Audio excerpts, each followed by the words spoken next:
Bonjour mon petit chifleux, Amber here. First things first, you can hear the AC in the background. Sorry. Second, I'm sad. Like really sad. So this weekend I was supposed to be in Florida. And I know during this corona time we don't mention Florida. We don't talk about Florida. We don't know Florida.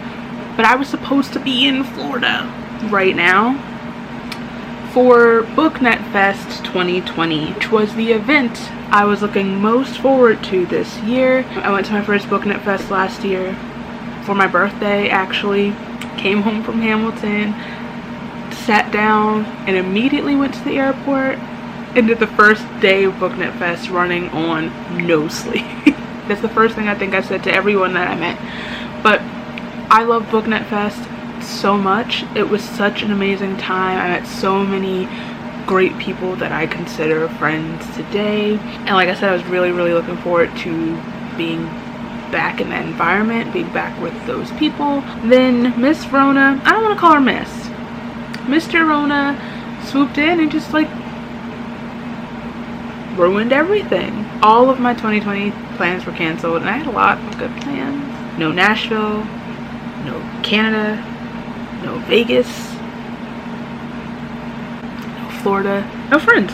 So anywho, what brings me to you today is that sorry, that was a long ramble. Kathy Trithart, I can speak, my tongue just tripped over that name. Kathy Trithart created the I wish I were at Booknet Fest tag. Is that what that's called? I wish I were going to Booknet Fest 2020 tag.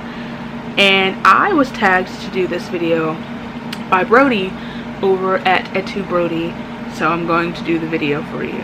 And just, you know, be sad about everything if I'm being honest. Let's do this. Staying home is best right now, but doesn't cure wanderlust. What is a book that deals with travel? And I have two answers for this, because I can never just choose one of anything. So first I'm going to speak about a series, not a book, a series. And honestly, I realize I don't talk about the series a lot, maybe because I've had like a up and down relationship with the series, but the Stalking Jack the Ripper series by Carrie Maniscalco. Each book takes place in a different place. The first book obviously takes place in London during the during the Jack the Ripper murders. After that, we follow Audrey Rose and Thomas to Romania in Hunting Prince Dracula, which is my favorite book in that series. It has inspired me to start learning Romanian. I don't know why. That was like my favorite part of the whole book, was like the use of Romanian.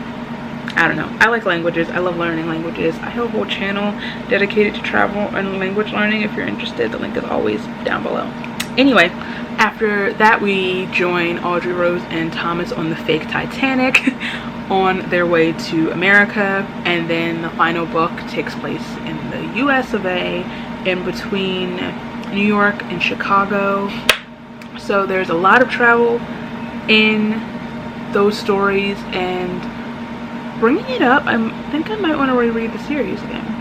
And the second book I'm going to speak of is A Light Too Bright by Samuel Miller. One, y'all should read that book. Two, the whole premise of this book is Arthur is retracing his grandfather's final steps on his final days, and the whole story is a cross-country train road trip, basically. Or I said cross-country, but it's basically across the Midwest. And like I said, retracing his grandfather, who was this sort of like what's it called? Oh my god, what's it called?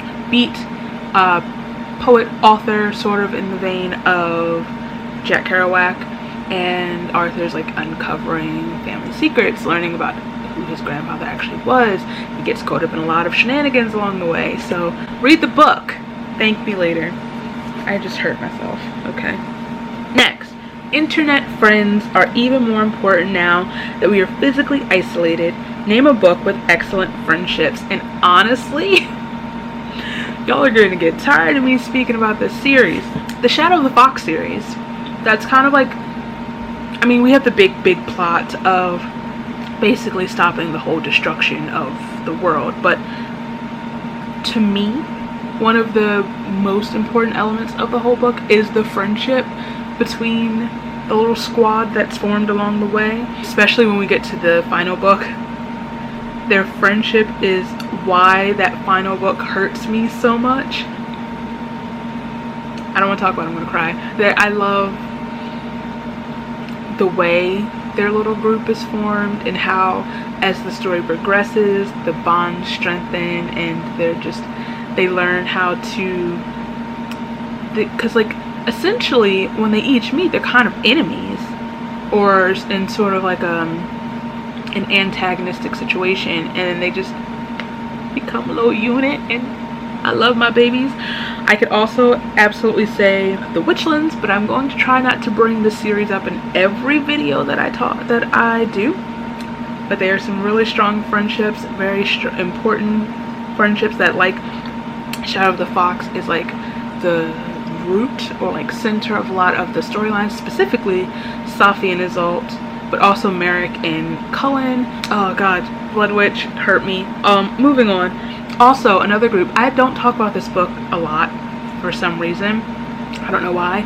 But another book where like the friendship group is like the core of the story is Reverie by Ryan Lasala. That's actually one of my favorite things about the story is their little group and how they operate. And yes, Adeline is queen. Book club reads can be a powerful way to bring people together to discuss important topics or themes. What is a book you would love to read with a club?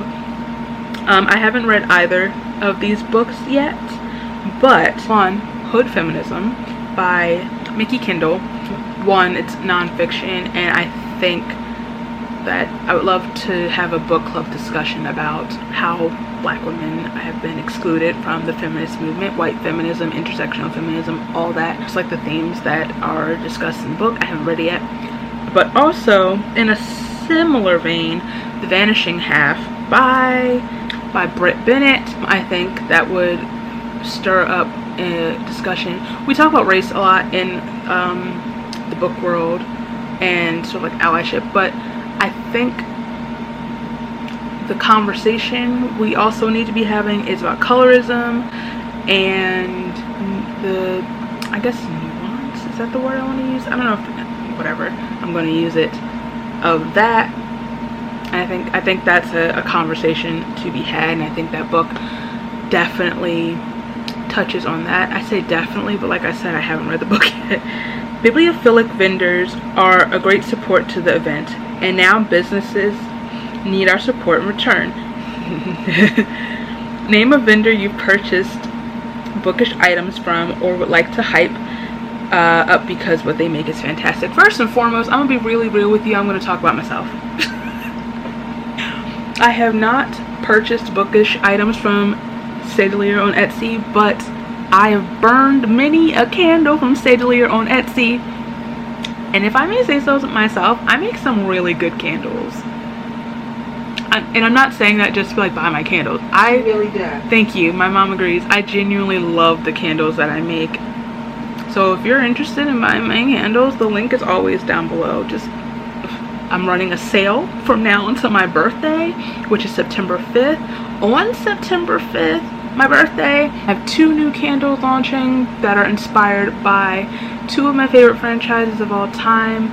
And then after that, we have Halloween and fall candles coming. I'm just letting you know. Moving on. Now let's stop being self-centered. Let's stop with the self-promo for a second. Also, I'm going to shout out Melanin Eclectic, which is run by Brittany over at Melanin Eclectic, for your melanated stationery needs, planner, bullet journal needs. She makes amazing stickers that I collect and adore. I love the Sailor Melanin Moon candles. but she makes stickers for planners and stationery. I've seen some of the things she's working on, and like literally go to her website right now. Thank me later, like I said. Also going to shout out Page Turning Products, which is run by India over at Life's a Page Turner, who also makes candles. Candles are great. Candle people are my people, and oh, there's a gnat. And there is room for all of us in the bookish world. I have no problem uplifting people that are in my same field. I love candles. I buy candles from everyone. If I buy your candle and I love it, I will let you know aggressively. Panels are a great way to hear a discussion between various voices. If you could put together a panel for a future Booknet Fest, what would be the topic and who would you invite? Okay, this is like a two-part answer. The first part of the answer is I'd love for Black Prose Book Club to have a panel at literally any event, honestly, and speak about literally anything.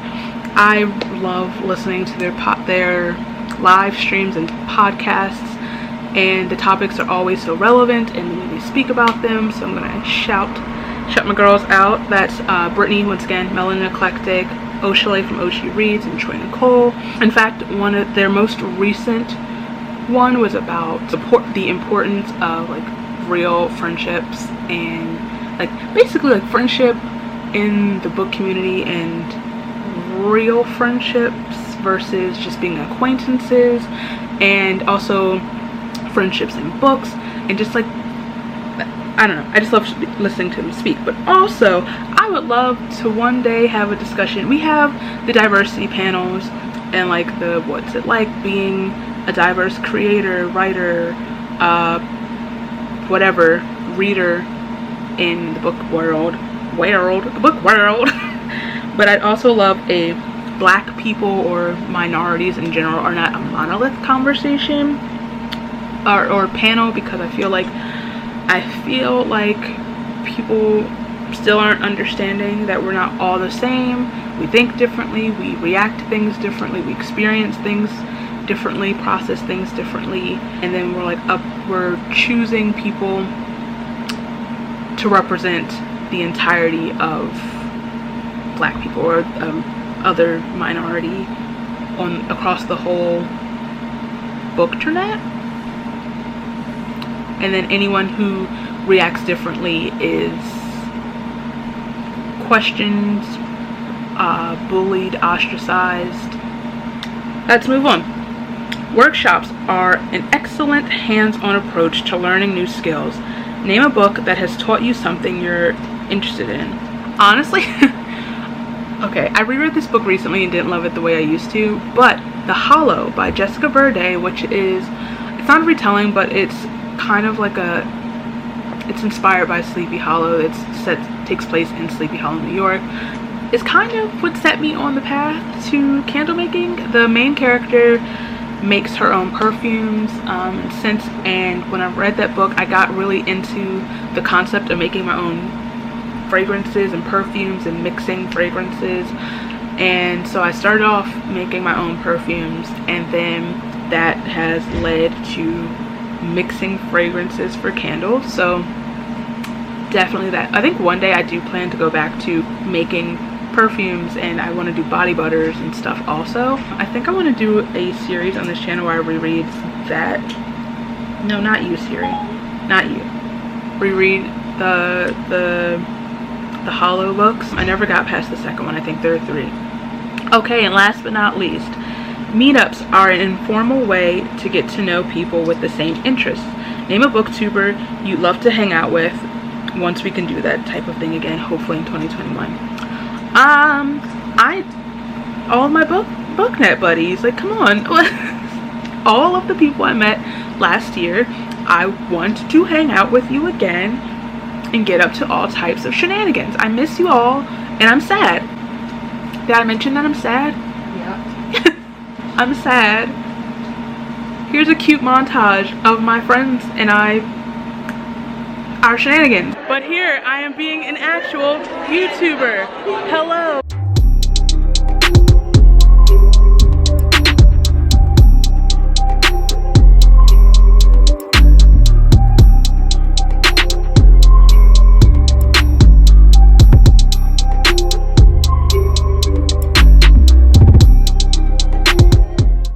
you and I'm sad. All right, that's it. So those are all of the questions for the I wish I was going to Booknet Fest tag. If you watch this video and you wish you were going to Booknet Fest, you are officially tagged. Feel free, whoever. But I do expect the buds to do this, so you know who you are, you're tagged. Thank you for watching this video. If you liked it, please give it a thumbs up. If you like me, feel free to subscribe. All my places are down here so you can follow me, and I'll follow you back, and I'll see you very soon. Bye.